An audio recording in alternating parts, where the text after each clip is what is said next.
Pernah nggak sih kamu mikir gimana ceritanya Islam bisa menyebar luas di Indonesia? Padahal jaraknya jauh banget dari Arab. Ternyata prosesnya tuh panjang, unik, dan penuh damai. Nggak pakai perang, tapi lewat jalur perdagangan, dakwah, pernikahan, sampai budaya lokal. Yuk kita bahas bareng sejarah masuknya Islam ke Nusantara. Ada 3 jalur utama yang dipercayai jadi pintu masuk Islam ke Indonesia. Pertama, jalur Gujarat, India Barat. Banyak pedagang muslim dari sana yang datang ke pelabuhan-pelabuhan besar di Sumatera dan Jawa. Bahkan makam Sultan Malik As-Saleh di Aceh katanya punya bentuk khas Gujarat loh. Yang kedua, jalur Persia alias Iran. Pengaruhnya bisa dilihat dari budaya Islam di Indonesia, seperti perayaan Tabut di Sumatera Barat yang mirip tradisi Syiah di Persia. Nah, yang ketiga adalah jalur Arab langsung. Beberapa catatan sejarah menyebut kalau sudah ada komunitas muslim di Arab di pesisir Sumatera sejak abad ke-7. Jadi, bisa jadi Islam datang langsung dari Tanah Suci, terutama lewat para pedagang Yaman dan Hijaz. Setelah masuk, Islam menyebar lewat banyak cara yang keren dan damai. Pertama, lewat perdagangan. Pedagang muslim terkenal jujur dan adil, bikin orang-orang lokal tertarik bukan cuma dagangannya, tapi juga agamanya. Terus ada dakwah dari ulama dan wali songo yang menyebari Islam lewat budaya lokal. Contohnya Sunan Kalijaga pakai wayang dan gamelan buat berdakwah. Jadi Islam masuk tanpa merusak tradisi. Gak cuman itu, banyak juga pernikahan antara pedagang atau ulama muslim dengan perempuan lokal. Dari sini, Islam makin menyebar ke keluarga dan masyarakat sekitar. Dan jangan lupa, pesantren juga punya peran besar. Dari sinilah para santri belajar Islam dan nyebarin ilmunya ke daerah-daerah lain.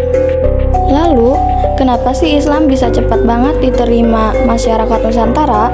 Pertama, ajaran Islam itu sederhana dan universal, bisa diterima semua kalangan.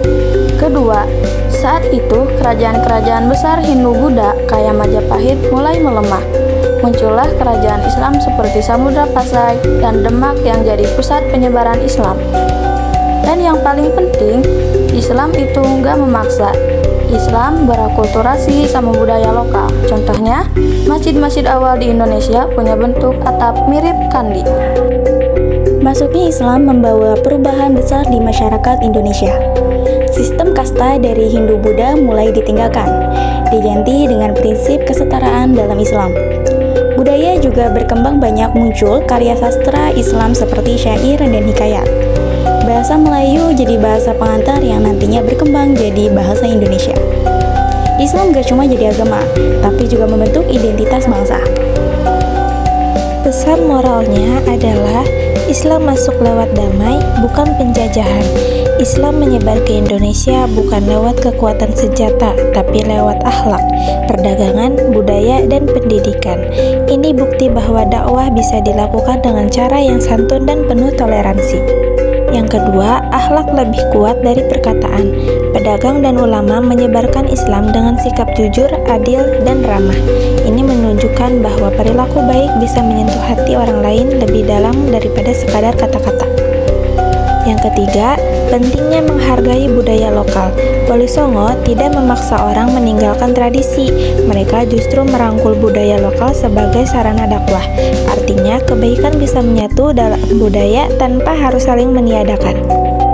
Yang keempat, pendidikan adalah kunci perubahan. Pesantren dan ulama berperan besar dalam menyebarkan ilmu dan nilai Islam. Ini mengajarkan kita bahwa pendidikan adalah jalan penting untuk membangun masyarakat yang lebih baik. Jadi masuknya Islam ke Indonesia bukan karena kekerasan atau penjajahan, tapi lewat keteladanan, kedamaian, dan budaya. Islam datang dengan santun, menyatu dalam kehidupan masyarakat, dan membentuk sejarah panjang yang luar biasa.